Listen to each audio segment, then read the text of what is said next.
ya menjadi takziah, itu huruf taknya menunjukkan makna usaha yang serius. Kenapa orang meninggal dibacakan surat Yasin?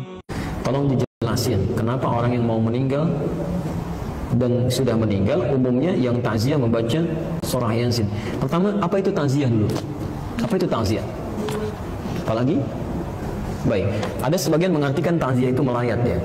Takziah itu berasal dari kata azza, bukan melayat. Dari kata azza asalnya.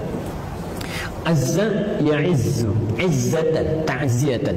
Azza itu sesuatu yang tinggi, terangkat, menopang, mendorong. Azza. Kalau ditambah dengan tak depannya, ujungnya ditambah ya menjadi takziah, itu huruf taknya menunjukkan makna usaha yang serius. Jadi usaha yang sungguh-sungguh untuk mengangkat, mendorong, menaikkan lagi sesuatu yang turun. Kenapa takziah dinamakan dengan takziah? Pesan Nabi-nya dua. Dengan takziah itu, satu, kita bisa mengangkat amalan orang-orang meninggal itu supaya bisa terangkat lagi, sehingga disampaikan kepada orang-orang yang belum meninggal dunia untuk diketahui. Makanya Nabi berpesan, "Uzkuru mahasina mautakum." Kalau ada yang meninggal dunia, ayo angkat kebaikan-kebaikannya. Jadi aibnya tutup, kebaikannya angkat. Bukan dibicarakan buruknya. Makanya kita minta kepada Allah untuk berlindung dari keburukan fitnah saat meninggal. Jadi ada orang, maaf ya, hidup dibicarakan, meninggal pun jadi gunjingan juga. Ada yang begitu. Ya, coba cek Abu Jahal, Abu Lahab, dan Abu-Abu yang lainnya itu. Sampai sekarang sudah 15 abad yang dibicarakan keburukannya aja. Dan kita diminta oleh Nabi berlindung pada Allah. Ada di hadis Muslim nomor hadis 588. 4 hal kita ucapkan. Allahumma inni a'udzubika min azabi jahannam wa min azabil qabri wa min fitnatil mahya wal mamat. Dan fitnah saat hidup atau saat meninggal dunia. Jadi disinilah ketika ada orang meninggal dunia, tolong Bu ya, Mak, jangan diungkap aibnya, jangan disebutkan, ungkap kebaikannya aja, angkat lagi. Sehingga ketika kebaikannya diangkat, kemudian jadi inspirasi bagi orang-orang yang mungkin bertakziah saat itu, ya disampaikan. Dari situ kemudian diamalkan. Ketika orang ini mengamalkan dari inspirasi yang terdengar tadi, maka yang meninggal dapat royalti pahalanya, bagian dari pahala itu. Itu ada di hadis Muslim nomor hadis 1893. Man dalla ala khairin falahu ajruhu mithla ajri fa'ilihi min ghairi an yanqusa min syai'. Siapa yang bisa menunjukkan kebaikan dapat pahala yang sama ya dengan yang mengerjakan tanpa dikurangi sedikit pun. 9 lafaz disebutkan di hadis Muslim. Idza matal insan inqata sa'iru amali illa min falas. Jika manusia meninggal dunia, semua amalnya terputus kecuali 3 yang terus pahalanya mengalir. Terus mengalir. Sedekah jariyah, ya, sedekah yang pahalanya mengalir. Antum simpan mushaf di sini cuma modal 50.000. Dibaca oleh orang, antum meninggal mushafnya masih ada, pahala masih mengalir. Ilmu yang yuntafa'u bihi, ilmu yang dimanfaatkan. Aw waladin shalihin yad'u lahu, atau anak yang saleh yang mendoakan untuk keduanya. Yang kedua, mengangkat orang yang masih hidup dari keluarga yang ditinggalkan oleh orang yang meninggal. Kadang-kadang muncul suasana duka, ada yang sedih, kan? Ada yang kadang-kadang masih sedikit menyesuaikan. Antum datang, memberikan hiburan di situ, nyampaikan kesabaran. Untuk ditinggalkan satu orang, kita datang ribuan orang ke sini, ratusan orang ke sini, kita jadi keluarga baru. Lihat, kata Nabi, perhatikan orang itu, barangkali dapurnya belum ada asapnya, sampaikan, bukan dibebani, tapi bantu dia untuk berkembang supaya dia bisa kuat kembali. Jelas di sini ya? Nah, dari sini untuk mengangkat amalan itu banyak caranya. Pertama dengan doa.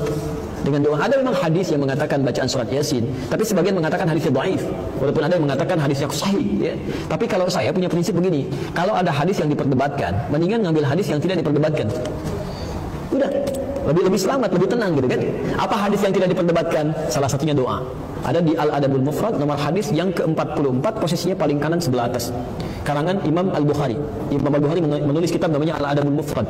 Jadi khusus terkait dengan akhlak dan adab dalam kehidupan. Itu tidak sedikit hadis tentang berbakti pada orang tua sampai meninggal dunia. Di hadis itu disebutkan saat seorang anak beristighfar saja, memohon ampun ya kepada Allah untuk ayah yang telah meninggal dunia, tiba-tiba di alam kuburnya diberikan oleh Allah, diangkat 1 derajat.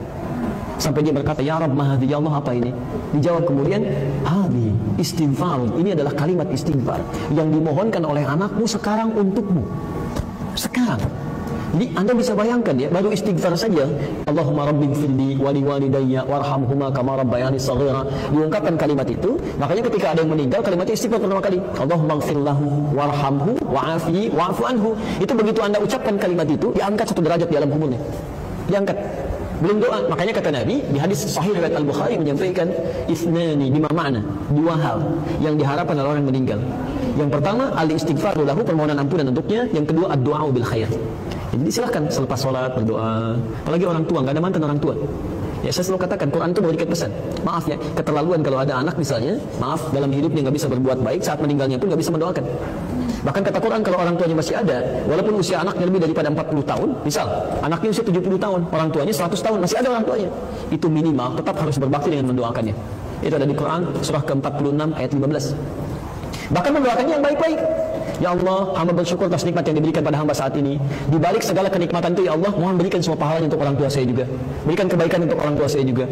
Karena barangkali kesuksesan yang Anda raih itu cuma 30% hasil kerja keras Anda. 30%. 70% yang mungkin orang tua yang menangis dulu, ibu yang sampai tahajud nangis, bapak yang sambil mencangkul di sawah dengan peluh keringatnya berdoa, ya Allah, anak saya jangan sampai begini, ya Allah. Satu singkong dibagi 16 orang. Mohon jadikan dia lebih baik daripada saya. Berikan kenikmatan dalam hidupnya. Itu yang menjadikan Sayyidah Hajar bolak-balik Safa Marwah, yang mendapatkan airnya anaknya, tapi yang kerja keras kan ibunya. Ya, maka dari situ adabnya sendirinya doakan.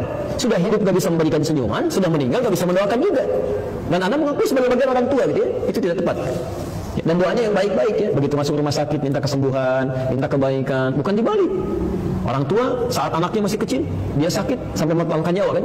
Ya Allah, kalau bisa saya saja ya Allah, kalau bisa ya Allah, tolong berikan kesempatan hidup. Ini kenapa jadi terbalik? Orang tua di rumah sakit ya Allah, lebih cepat juga lebih baik, tidak apa-apa ya Allah, saya juga. Itu salah. Ya, ambil yang baik.